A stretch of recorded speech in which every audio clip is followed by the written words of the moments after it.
अस्सलामुअलैकुम प्यारे बच्चों, उम्मीद है कि आप सब खैरियत से होंगे और अपने पेपर की तैयारी बहुत अच्छे तरीके से कर रहे होंगे।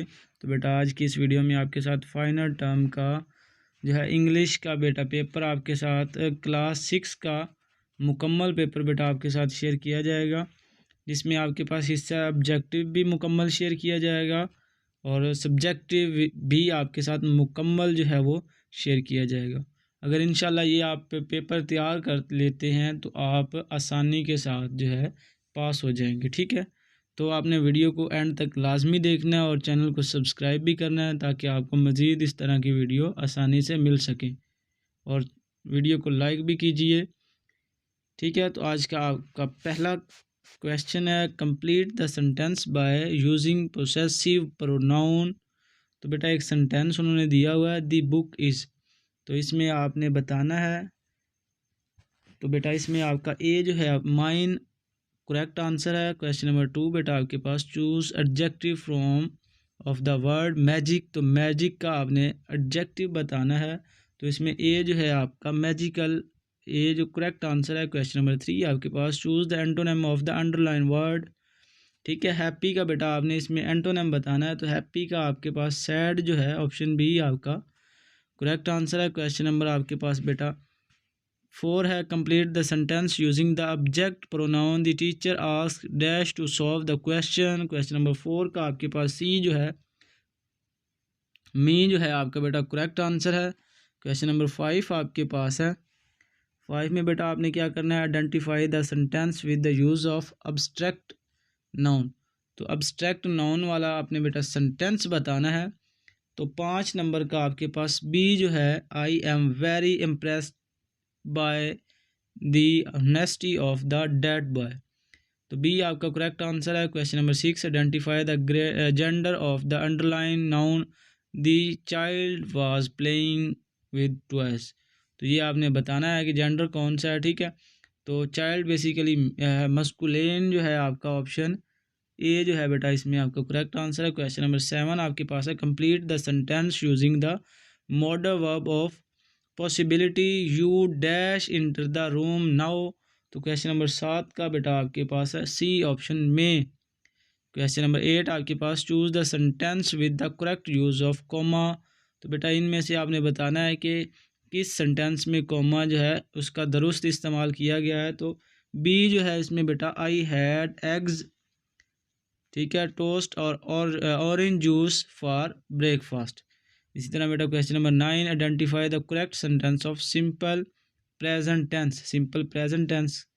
तो इसमें आपका सी जो है आपका शी गोज़ टू स्कूल आपका करेक्ट आंसर है। इसी तरह question number 10, choose the pair of collective noun.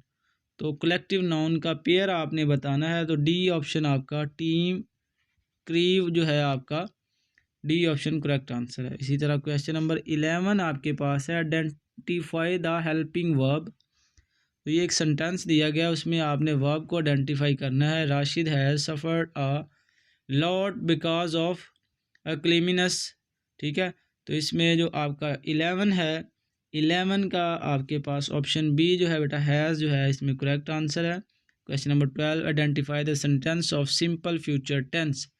Simple future tense आपने बताना है, तो सी जो है इसमें आपका he will study for the exam. Question number आपके पास 13, change the given sentence to past perfect tense, my mother cooks food for me.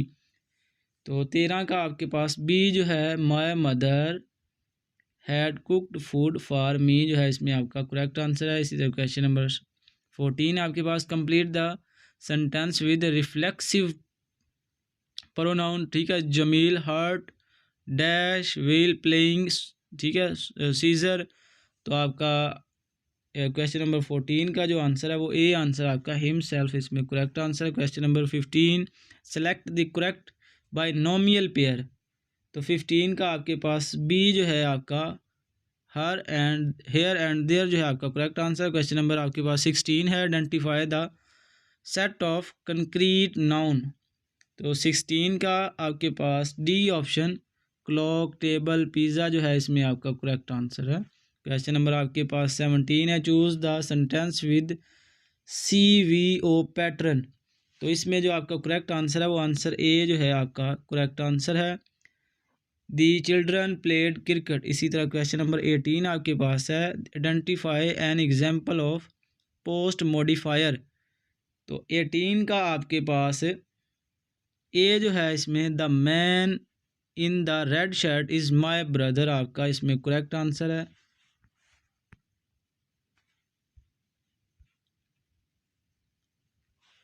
Question number 19 आपके पास है, complete the sentence with phrasal verb, she dash her career to raise her children. तो इसमें phrasal verb आपने बताना है। तो आपका इसमें ऑप्शन ए जो है करेक्ट आंसर है, गिव अप। ठीक है। क्वेश्चन नंबर 20 आपके पास, identify the gender of the underline. ठीक है, स्टूडेंट्स आपने बताना है। तो स्टूडेंट्स आपके पास जो है इनमें जो है जेंडर बेसिकली आपने बताना है। तो स्टूडेंट्स जो है वो आपका इसमें कॉमन जो है 20 का आपके पास डी ऑप्शन करेक्ट आंसर है। क्वेश्चन नंबर 21 आपके पास है, चूज द करेक्ट सेंटेंस।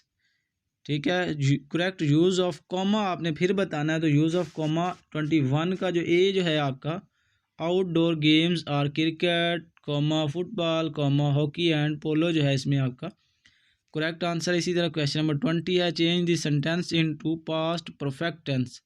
ठीक है, यू फिनिश यूर वर्क। तो इसको पास्ट परफेक्ट टेंस में चेंज करना है। तो 22 का आपके पास option B, you had finished your work जो है इसमें आपका करेक्ट आंसर है।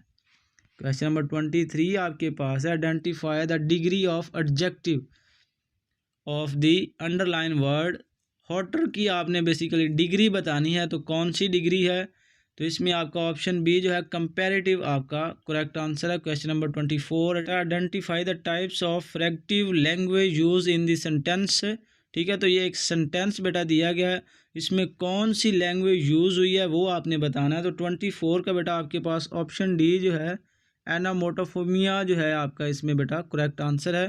क्वेश्चन नंबर 25 है बेटा, इसमें सिंपल प्रेजेंट टेंस आपने इसको सेंटेंस को कंप्लीट करना है। तो she dash to school daily. तो 25 का आपके पास सी जो है आपका गोज इसमें करेक्ट आंसर है। क्वेश्चन नंबर 26 आपके पास है बेटा, identify the sentence structure of given sentence, he smiled and wave to his friend. तो 26 का भी ए जो है सिंपल सेंटेंस बेटा इसमें करेक्ट आंसर है। Question number 27, complete the sentence with transitional device. तो ये बेटा एक आपके पास टेंस दिया गया है, तो इसको आपने कंप्लीट करना है। तो इसमें बेटा आपका 27 में जो करेक्ट आंसर है वो आंसर ए देयरफॉर आपका करेक्ट आंसर है। इसी तरह बेटा एक पैराग्राफ अब दिया गया है, इसको आपने अच्छे से रीड करना है। बाकी रिमाइंडर जितने भी क्वेश्चन हैं वो इस पैराग्राफ से लिए गए हैं। ठीक है, इस पैराग्राफ को आपने अच्छे से रीड करना है, इस पैराग्राफ में आपके जवाब मौजूद हैं। ठीक है, क्वेश्चन नंबर 28 आपके पास है बेटा, why does the speaker plant trees. तो 28 का आपके पास बी जो है टू हेल्प द अर्थ आपका इसमें करेक्ट आंसर है। Question number 29, what do trees provide. तो जो दरख्त हैं वो क्या चीज़ प्रोवाइड करते हैं। तो 29 का ए जो है आपका shade and a home for birds, यानी एक तो वो साया देते हैं, दूसरे नंबर पे वो जो परिंदे हैं उस दरख्तों पे अपना घर भी बनाते हैं। इस तरह 30 नंबर आपके पास है, how do tree help the air. तो 30 का जो आपके पास जवाब है वो आपके पास B option, by making it fresher जो है आपका करेक्ट आंसर है। इसी तरह 31 आपके पास है, what do tree roots do. तो 31 का भी आपके पास बी जो है go deep into the ground आपका इसमें करेक्ट आंसर है। Question number 32, how does the speaker describe tree. तो 32 का आपके पास ए जो है एज अ फ्रेंड इसमें आपका करेक्ट आंसर है। उसके बाद बेटा आपके पास हिस्सा इंशाइया है, इसको बेटा आपने अच्छे से नोट कर लेना, अच्छे से देख लेना है। ठीक है, पहले मैं आपको क्वेश्चंस थोड़ा थोड़ा करके बता दूंगा, फिर आपके साथ इनके आंसर्स शेयर कर दूंगा। तो क्वेश्चन नंबर 33 है बेटा, ये बेसिकली माई सेल्फ है। तो माई सेल्फ आपने इसमें उन्होंने खाली जगह दी होगी, उस उन्होंने लिखा होगा आपके पास स्टूडेंट्स नेम, तो आपने यहाँ पे अपना नाम लिखना है, फिर आपने अपने फादर का नाम लिखना है, फिर आपने अपनी मदर का नाम लिखना है, फिर आपने अपनी क्लास लिखनी है, फिर आपने अपनी क्लास का रोल नंबर, फिर आपने क्लास इंचार्ज का नाम लिखना है बेटा, फिर फादर ऑक्यूपेशन यानी आपके अब्बा जान क्या करते हैं, उस तरह आपकी अम्मी जान क्या करती हैं, फिर आपने अपना फ़ोन नंबर, फिर आपने अपना होम एड्रेस लिखना है। तो ये आपका सवाल मुकम्मल हो जाएगा। उसके बाद बेटा क्वेश्चन नंबर 34 आएगा। इसमें आपको लेटर वो कोई भी पूछेंगे, ठीक है, ये भी पूछ सकते हैं, इसके अलावा और भी कोई पूछ सकते हैं। तो फर्स्ट लाइन आपको बेटा पता है, इसकी आपने याद रखनी है। एग्जामिनेशन हॉल के बाद आपने कॉमा लगाना है, फिर आपने सिटी ABC लिखना है बेटा। उसके बाद आपने अपनी डेट लिखनी है, फिर आपने जिसको लेटर लिखना है वो पेपर में आपको बताएगा। तो इसमें उसने बेटा सिस्टर को कहा है, तो आपने लिखना है माय डियर सिस्टर। अगर वो फादर को कहेगा तो बेटा आपने माय डियर फादर लिखना है। अगर वो कज़न को कहेगा तो माय डियर कज़न आपने बेटा लिखना है। उसके बाद बेटा सवाल नंबर 35 है, ये भी बहुत बहुत आसान है। उन्होंने बेटा एक पैराग्राफ दिया है, तो इस पैराग्राफ में से उन्होंने 5 सवाल बनाए हैं, ठीक है, और पाँचों सवालों का जवाब बेटा इस पैराग्राफ में दिया गया है। इस पैराग्राफ को आपने अच्छे से पढ़ना है, ठीक है, फिर आपने इनके जवाब देने पाँचों सवालों के। मिसाल के तौर पे पहला सवाल उसने पूछा है, क्वेश्चन नंबर 1, ये आप देख सकते हैं, name the second tallest mountain in Pakistan. तो पाकिस्तान की दूसरी जो है टालेस्ट यानी लंबी माउंटेन आपने बतानी है। तो वो उन्होंने लिखा है the second tallest mountain in the world, जो है वो आपके पास कौन सी है। तो बेटा उसने टालेस्ट माउंटेन इन पाकिस्तान पूछा है, तो सेकंड नंबर वाली आपने बताना है, ये लिखी हुई है, ठीक है, ये K2। इसी तरह बेटा इन सभी के जवाब जो हैं इस पैराग्राफ में दिए गए हैं। इसके बाद उसने पूछा है name some famous skiing destination in Pakistan. तो इसका जवाब भी आपके इस पैराग्राफ में है, ठीक है, यहाँ पे लिखा हुआ है, ये देख सकते हैं। इसी तरह आपके पास फिर नेक्स्ट सवाल है, तो इन सभी का जो जवाब है वो आपका इस पैरे में मौजूद है, तो इस पैरे को आपने देख लेना है। उसके बाद आपके पास नेक्स्ट क्वेश्चन है, सवाल नंबर 36 है। तो इसमें बेटा उसने बताया है right a paragraph of 10 sentence on the causes of dengue fever. तो उसने कहा है बेटा 10 आपने लाइनें लिखनी है, ठीक है, 10 पॉइंट बनाने हैं डेंगू फीवर के बारे में, ठीक है। तो इसी तरह का कोई और भी क्वेश्चन आ सकता है, ठीक है, जैसे आप कह लें कि पेट्रियाटिज़म आ सकता है, उसके बाद क़ायद आज़म आ सकता है, उसके बाद इलामा इकबाल आ सकता है। तो इनमें से कोई भी ऐसे आ सकता है। तो इसमें उन्होंने डेंगू का पूछा हुआ है, ठीक है, तो आपने क़ायद आज़म और इलामा इकबाल को अच्छे से याद कर लेना, इनमें से कोई ना कोई इंशाल्लाह आपके पेपर में आ जाएगा, ठीक है, और ये भी आ सकता है, ठीक है। और हर बेटा स्कूल का पेपर सेम नहीं होता। ये मेरे पास एक स्कूल का पेपर आया था, वो मैंने आपके साथ शेयर कर दिया। इस पेपर शेयर करने का मकसद ये है कि आपका पेपर इस टाइप का होगा, ठीक है। तो इंशाल्लाह आपको समझ आई होगी, ठीक है। इंशाल्लाह इस चैनल पे आपको सभी क्लासेस के पेपर प्रोवाइड किए जाएंगे, तो लिहाजा चैनल को आपने लाजमी सब्सक्राइब करना है और वीडियो को लाइक भी करना है।